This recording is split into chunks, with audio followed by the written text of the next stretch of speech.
adik-adik, apa kabar? Nah, jika di sini ya, kita berbicara tentang jarak. Nah, di sini jarak diukur dalam satuan panjang. Nah, satuan panjang di sini yang biasa digunakan adalah kilometer. Dan juga ada meter ya. Nah, yang mana di sini kita akan hitung yaitu satuan panjang ini dari yang terbesar sampai yang terkecil. Nah, di sini kita punya kilometer yaitu satuan yang terbesar ya nilainya. Nah, di sini ada juga di bawahnya adalah hektometer. Kemudian di sini ada dekameter. Kita tulis dam. Kemudian ada meter.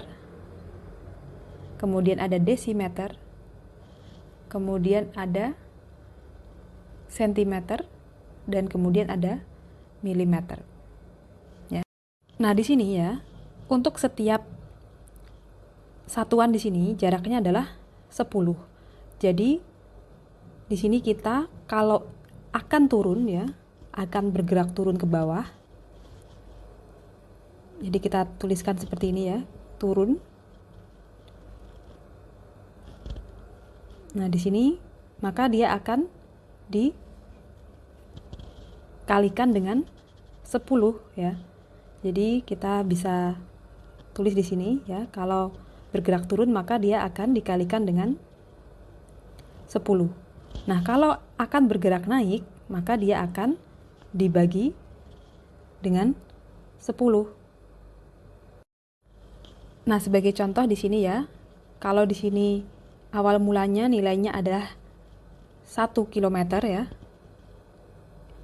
Di sini kalau dia turun di sini yaitu menjadi hektometer, maka dia akan dikalikan 10 sehingga di sini nilainya adalah 10 hekto. Jadi 1 kilometer ya sama dengan 10 hektometer. Nah, kemudian 10 hektometer kalau dijadikan dengan dekameter yang semula 10 di sini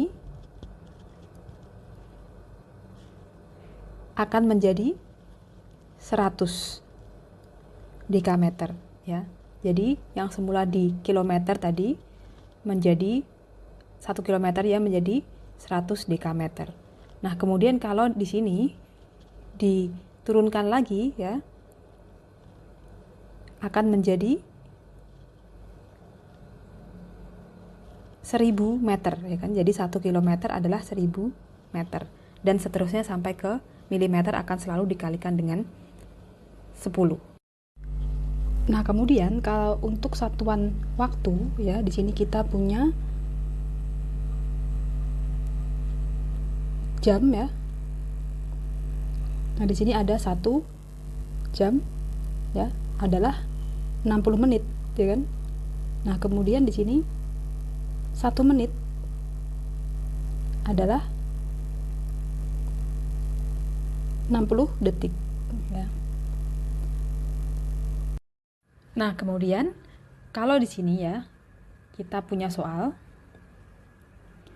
Nah, di sini kita diminta untuk mengubah yaitu 1050 meter per menit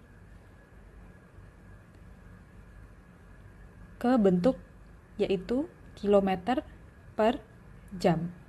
Nah, berarti di sini kita akan ubah satu persatu yaitu bentuk meter di sini ke kilometer dulu baru menit ke jam. Nah, di sini kita lihat ya. Dari meter ke kilometer membutuhkan naik ya ternyata. Yaitu berapa langkah di sini kita hitung 1 2 3. Berarti ada 3 langkah ya. Nah, sehingga di sini 1050 akan kita bagi dengan 10 pangkat 3 yaitu 1000 ya. Nah, kemudian dari menit ke jam jadi akan kita bagi ya, karena 1 jam adalah 60 menit, berarti 1 menit adalah 1/60 jam ya kan. Jadi kita akan bagi di sini dengan 1/60 jam. Nah, sehingga di sini satuannya yang atas menjadi kilometer ya, karena kita udah ubah. Yang bawah juga akan menjadi jam, karena dari menit ke jam sudah kita ubah ya. Nah, sehingga kita dapatkan di sini ya, yaitu kita bisa tuliskan seperti ini bentuknya, yaitu 1050. Ya, kita bagi dengan 1000. Nah, kemudian di sini 60-nya akan naik, sehingga kita akan kalikan dengan 60 seperti ini. Ya. Nah, sehingga kita dapatkan ya, di sini hasilnya adalah 63 km per jam. Nah, ini adalah jawaban untuk pertanyaan pada soal ini. Paham ya? Sampai ketemu pada pembahasan soal selanjutnya.